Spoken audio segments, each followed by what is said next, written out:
Hey, what's up, everybody? True Boxing here. Thank you for coming back to get hit with the truth. So today I want to discuss the aftermath of Pacquiao and Ugas. They squared off last weekend, Saturday, August 21st, for the WBA welterweight championship of the world. This was a big fight, you know. Pacquiao took the fight on 11 days' notice.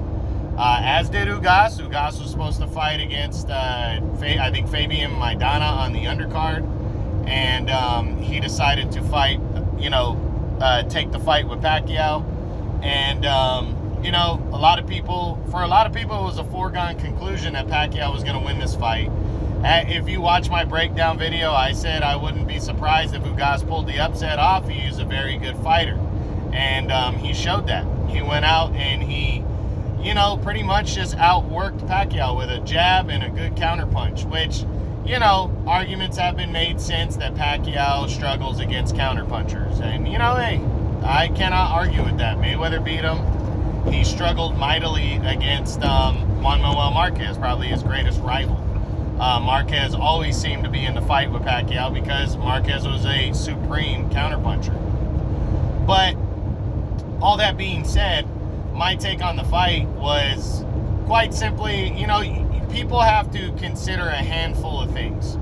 A lot of people are upset about Pacquiao's excuses, saying that his legs weren't there, since the second round, and he couldn't move the way he normally moves. And just a couple days ago, he said Ugas is one of the easiest opponents, maybe his easiest opponent, and, everybody knows that if his legs would have been there, he would have beaten him. I don't like the excuses either. I really don't. But I look at the excuses as everybody makes excuses. Pacquiao's a very proud fighter. So when you lose a fight or you struggle in a fight, you're going to make excuses. It's basically saying, hey, you guys know I can do better. I know I can do better. Well, what that means to me is, maybe some of the injuries are valid. There's some validity to injuries. I'm not saying Pacquiao didn't have a shoulder injury before the Mayweather fight. Maybe he did.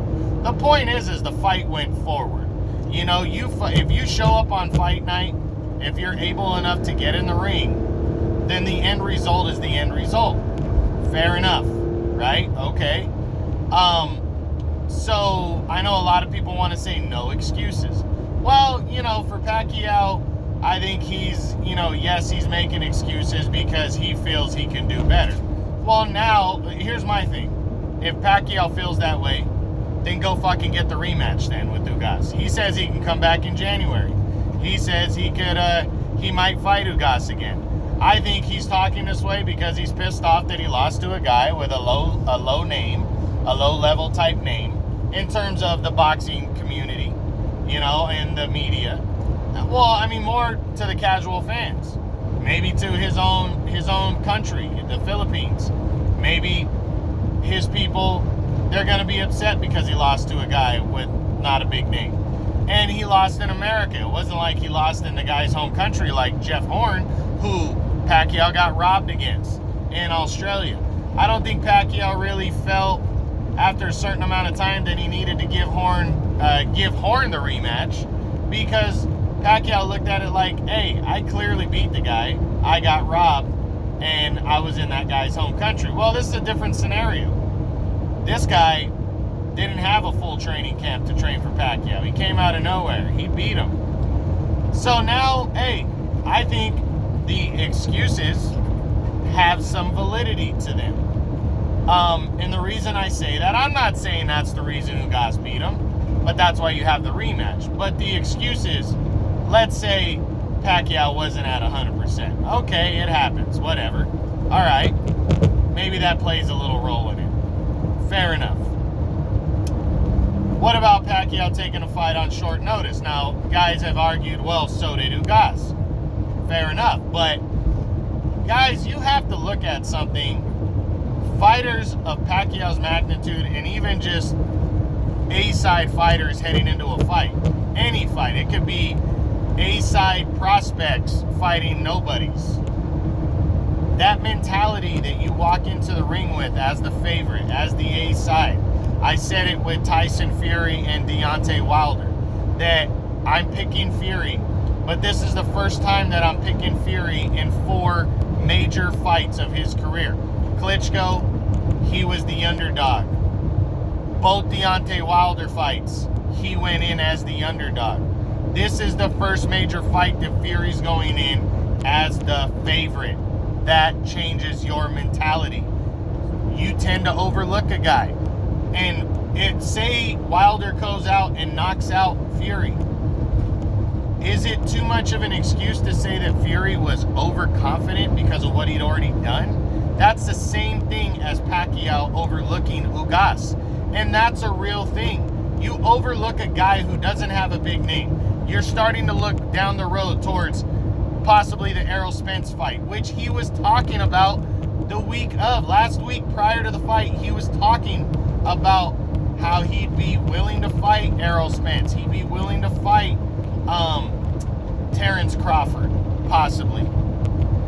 So when you stop looking at the guy in front of you and you start looking down the road to the next guy, that's when losses happen.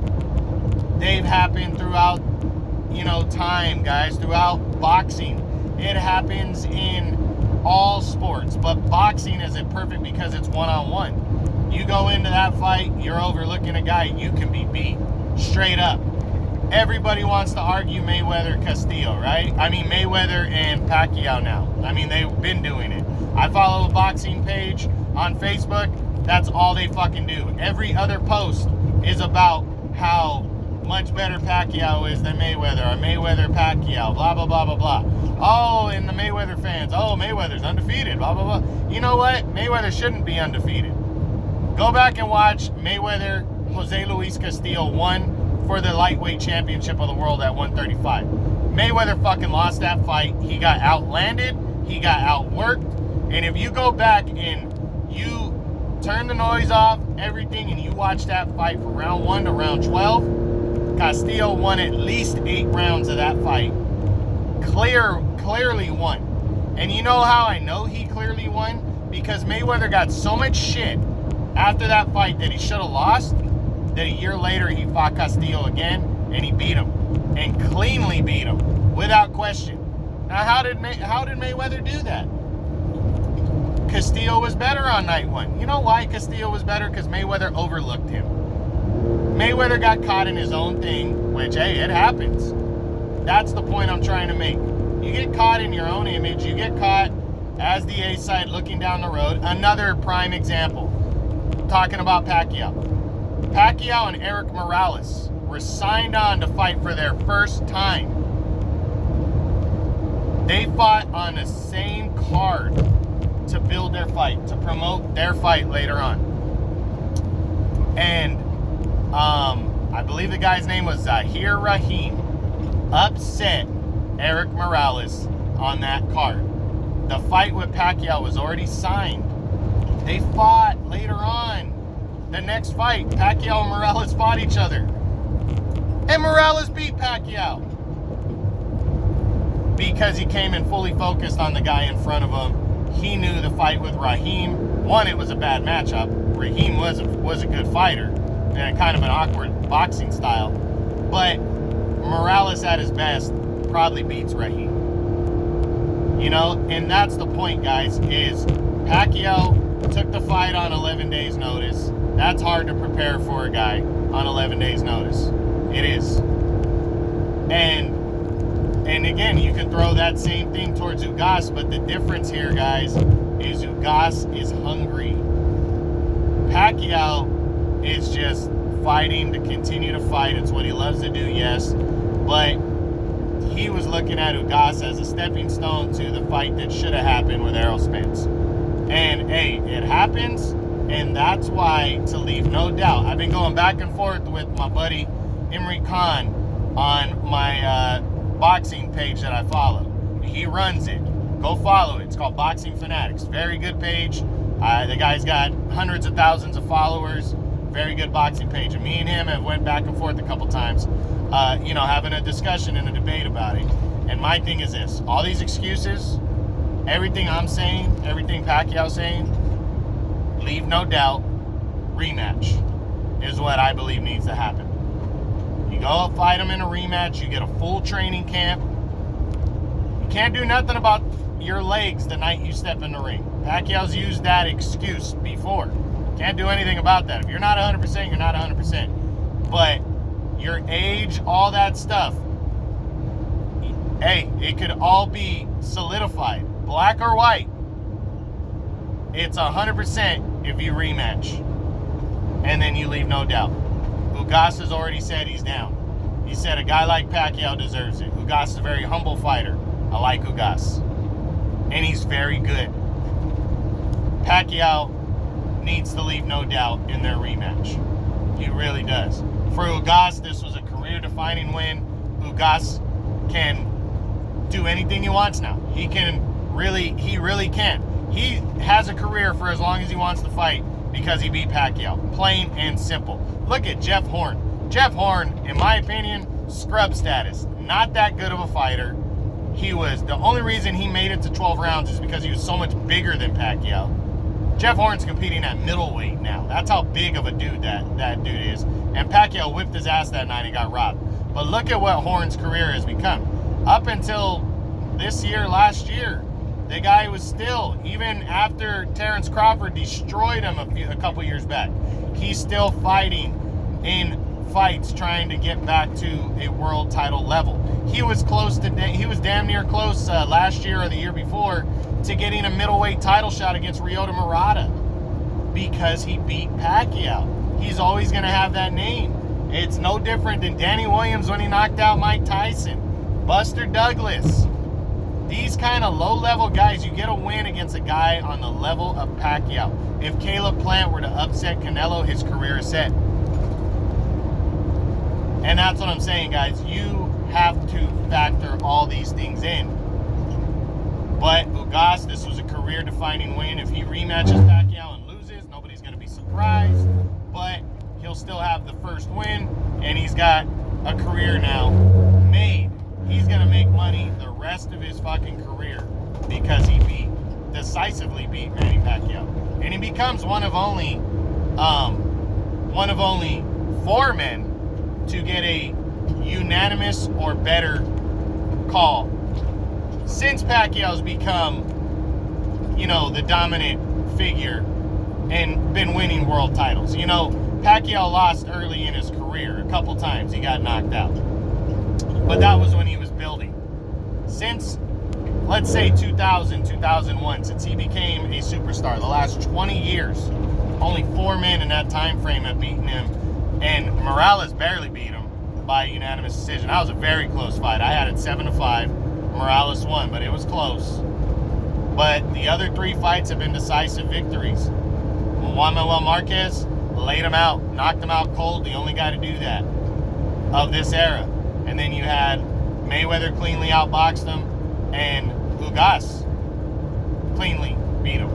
So, Ugas, congratulations to him, the new WBA world champion. If it's not Pacquiao, he's in line to unify with Errol Spence, and we're going to see what happens. But guys, is it such a big deal, to see Pacquiao and Ugas again? Would that be such a bad thing? No, and here's why. Here's a scenario I'm going to lay out for everybody. So everybody can get a clear picture, because I know everybody still wants to see Spence and Crawford. I know people want to see now Spence fight Ugas. But say Pacquiao comes back and beats Ugas, right? Any kind of way. Split decision, unanimous, whatever. Then Pacquiao's lined up to fight. He's basically in the same position he was in prior to this fight. He's lined up to fight Spence or Crawford. Now, in that time, Spence can shake off some rust. He can return by the end of the year and maybe make a mandatory defense so he holds on to both of his world titles that he has. Then he can unify with Pacquiao later next year sometime, right? While they're doing that, Crawford's probably going to fight Sean Porter in a mandatory defense next. After that, Crawford, even if he's fighting for top rank, Josh Taylor might come a-knocking. That's a huge fight for Crawford. Set it up. Then, while Pacquiao and Spence are possibly fighting to unify belts later next year, what about Crawford and Virgil Ortiz? Because Ortiz just knocked out the Mean Machine, something that Crawford did.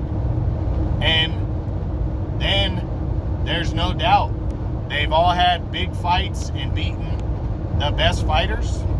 And then the two shining fighters that come out clean from all this stuff, Pacquiao and Spence, and possibly Crawford, maybe Virgil Ortiz makes a splash. Maybe Josh Taylor throws his name in there as one of the best. But they will all have the smoke cleared for an undisputed title fight that everybody is going to say, you guys have to make this fight. And by that point, Spence and Crawford, in my opinion, are the two best of all that group. There will be no doubt, and they'll have to come together and come to terms on a fight, no matter what the promotions are. And if they don't, then they're scared little bitches that can't make the fight. But at that point, there's no doubt to be left. They will have cleaned up everything from basically 140 to 147 by beating the best fighters. You have to look at it that way, guys. You have to. There would be nobody else for any of them to beat. Spence has already beaten Porter. Crawford beats Porter. Both of them are better than Sean Porter. Porter moves to the back of the top 5. Pacquiao beats Ugas. He moves back into the top 3 and pushes Ugas and Porter back. Both of them. Josh Taylor's the top guy at 140 right now. Crawford beats him, pushes him back. Virgil Ortiz, if he gets in the mix and gets a shot at Crawford, and Crawford beats him too, that's probably the most highly regarded prospect next to Jaron Boots Ennis. They get pushed back. Ortiz gets pushed back, and then there's no doubt it's Spence and it's Crawford, and maybe by that point, Mr. Jaron Ennis is ready to make his next splash against Errol Spence if Errol Spence wants that smoke. That's the thing, that this scenario that I'm laying out, it's not. I only lay out scenarios that possibly could be made. I don't lay out scenarios just blowing smoke out.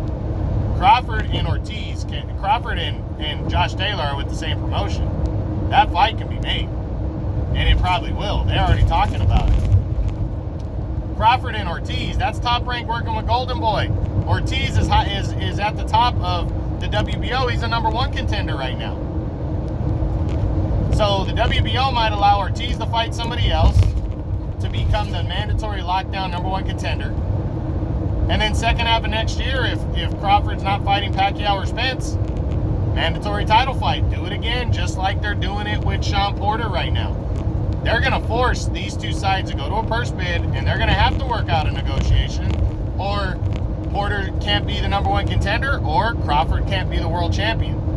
That's how purse bids work. And if it's going to work between Top Rank and the PBC, you telling me Golden Boy and Top Rank can't work it out? Bullshit. They absolutely can, and they would. And by that point, Ortiz will be ready.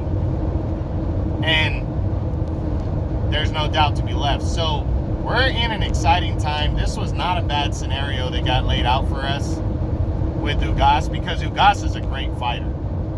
He's top 5. He was my #5 welterweight coming in. I could have argued him as #4 because a lot of people feel he beat Sean Porter in March of 2019. So, factor all these things in. This is a very, very big deal. This is one of my best videos in terms of information, guys. And it's for the best division in boxing. And it's for probably still the biggest name in boxing, active boxer, not Mayweather's bitch ass. I'm talking about active boxers like Pacquiao. So, make sure you look forward to what happens. I'm hoping for Ugas and Pacquiao too in January, but we'll see what goes down. I hope you guys enjoyed this. True Boxing. That's the aftermath on Pacquiao Ugas. You've been in with the truth.